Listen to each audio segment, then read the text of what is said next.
Over the last couple of months, there have been some big updates to YouTube Shorts, which are going to be massively useful for you, my DJ and producer friends. There have been two really big updates, which I want to walk you through today and show you how you can maximize them as DJs. Let's go. The first of these updates comes to both YouTube and YouTube Shorts. They've removed all the clickable social media icons from the desktop channel, and they've removed all the hyperlinks from the description and comments on YouTube Shorts. When I heard this news, I was like, oh no. What? Oh no! That's going to be annoying. How can we link the YouTube short to the bigger video? Because previously I was uploading the short and then in the description and the comment linking to the full video. The big thing when YouTube launched YouTube Shorts was it completed the puzzle. You could use the new short form content from YouTube Shorts to drive people to your bigger videos and push them to your longer form content and essentially keep them all in one platform. You can post your track video, or the label could upload the track video to their channels, or that super expensive exclusive official video could be on the label's channel, and you could use your short form content from your own channel to drive people back so they can watch the bigger videos, which keeps people listening to your music longer and keeps them in platform longer for YouTube. Or you could post a long DJ mix as your long piece of content and then use YouTube Shorts and clips of that mix to push people back to watch the full mix. YouTube has the biggest discoverability for music because it's the biggest monthly audience and more people on the platform when it comes to video platforms. So the potential for you and your music to be found is much, much greater. How does this complete the puzzle? So you've always had YouTube and you've had it for music and live streams and DJ videos.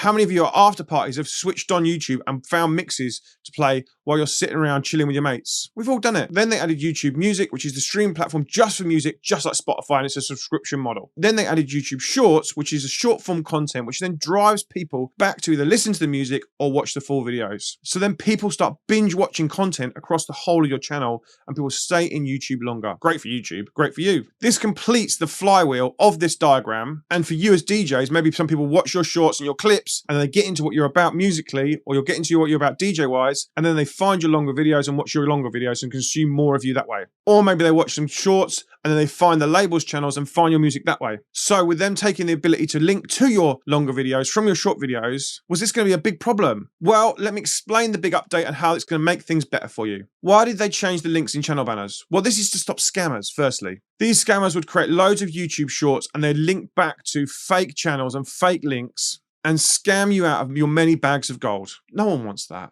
They've now made it possible on your YouTube channel to have up to 12 links that you can link out. But the difference is now you have to put a title with your link so it gives some sort of clarity to where your link is going and what it's about. Creators can create up to 12 links, which is near the subscribe button on both mobile and desktop. This gives greater visibility for YouTube to monitor which links have been clicked on and check out for spam abuse. It's similar to the Instagram multi-link, which has just been rolled out for Instagram, which I discussed in this video. If you didn't check that out, go and check out that next. Okay, so that's links. Let's go back to shorts. So what they've done is they've made a new feature when you upload your YouTube shorts called related content. If you head to YouTube Studio on your desktop, you can now, once you've uploaded your short, edit your short. So if you upload your short from your phone, save it in your drafts and then go to your desktop to edit it. And what you can do is you can use related links to connect this video to your longer video. The other great thing they've done is also they've made you able to reuse settings from previous videos. So if you upload your longer form video and you want all the same information, you can actually hit reuse and it puts the same information on your shorts, making it much quicker to make shorts. So now you can make a DJ video, cut the clips up, upload them to your desktop and then link them, schedule them out over time to push people back to that longer mix and keep people driving back to that longer mix.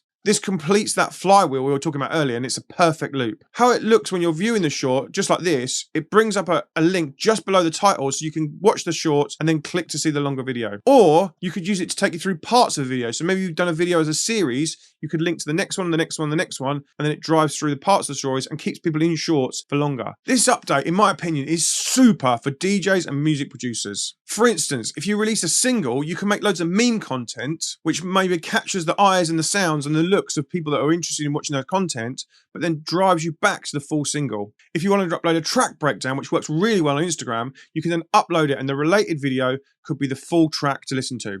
Earlier in the year, I said that YouTube was going to be the only platform you need as DJs and producers. And it's going to be one platform to rule them all, like I said here.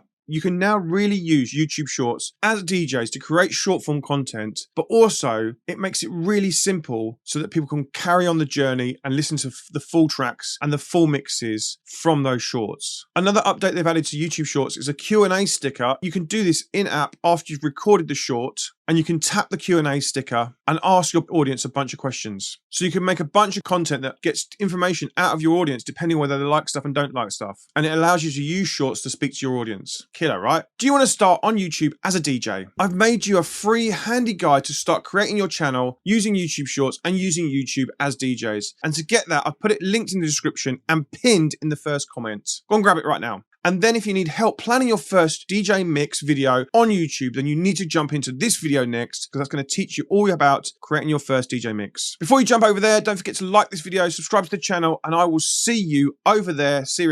Bye-bye.